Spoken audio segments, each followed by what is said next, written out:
இந்த காரியத்தை வாய்க்க பண்ணுவேன்னு சொல்றாரு. எந்த காரியம்?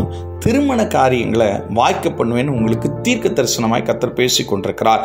ஆதியாகமம் 24:50. அப்பொழுது லாபானும் பெத்துவேலும் பிரதியுத்தரமாக, இந்த காரியம் கர்த்தரால் வந்தது, உமக்கு நாங்கள் நலபலம் ஒன்றும் சொல்லக்கூடாது. இன்றைக்கு ஆவியானவங்களோடு பேசி கொண்டிருக்கிறார். திருமணத்தின் மூலமாய் ஸ்ட்ரகிள் பண்ணிட்டு இருக்கிறவங்க, நிறைய மாப்பிள்ளைக்கு பொண்ணு கிடைக்கல, பொண்ணுக்கு மாப்பிள்ளை கிடைக்கல, நிறைய போராட்டத்தில் இருக்கீங்க. வருது பிரதர், எல்லாம் ஓகே ஆகுது, கடைசியில் ஃபெயிலியர் ஆயிடுது. யாரோ இனி தடை பண்ணிக்கிட்டே இருக்கிறாங்க, யாரோ ஏதோ பண்ணிக்கிட்டு இருக்காங்க.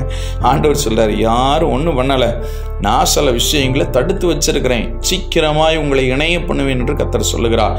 சகோதரி, அழுதுட்டு இருக்கிறீங்க, ஒருவேளை நான் செத்து போயிடணும், செத்த பிறகுதான் எங்கள் மகளுக்கு என் மகனுக்கெல்லாம் கல்யாணம் நடக்கும்னு நீங்கள் அழுதுட்டு இருக்கீங்க. ஆண்டவர் உங்களை பார்த்து சொல்றாரு, கவலைப்படாதீங்க, சீக்கிரமாக உன் மகனுக்கு திருமண காரியத்தை கர்த்தர் ஒழுங்கு பண்ணி கொடுக்குறேன்னு சொல்கிறார். கையில் பணம் இல்லாமல் யோசிச்சுட்டு இருக்கீங்களா? திருமணத்திற்காக நிறைய வரன் வந்து போகுதியா, எப்படியாவது கரை சேர்த்துடலான்னு பார்க்க, என் பையனை எப்படியாவது ஒருவேளை திருமணம் பண்ணி கொடுத்து அவன் சந்தோஷமாக வாழ வச்சிருன்னு நினைக்கிறேன், என் மகளை எப்படியாவது திருமணம் பண்ணி கொடுத்து சந்தோஷமாக வாழ வச்சிடலான்னு நினைக்கிறேன், என் கடமையை செஞ்சு முடிக்கணும்னு ஆசைப்படுறேன். கையில் பணங்களை வச்சு வெயிட் பண்ணிட்டு இருக்கீங்க. இன்னைக்கு ஆண்டவர் சொல்றார், காரியங்களை கைகூடி வர பண்ணுகிறேன் என்று கர்த்தர் சொல்லுகிறார். வர்ற நாட்களில் நல்ல செய்தியை கேள்விப்படுவீர்கள். அந்த காரியம் கர்த்தரால் உண்டாயிருக்கும், புரோக்கரால் அல்ல, ஏஜெண்டால் அல்ல, மேட்ரிமோனியால் அல்ல, பக்கத்து வீட்டுக்காரங்களால் அல்ல, ஃப்ரெண்ட்ஸால் அல்ல, உங்களுக்கு தெரிஞ்சவங்களால் அல்ல, ஒருவேளை அத்தை பையன் மாமா பையன், அதுக்காக கிடையாது.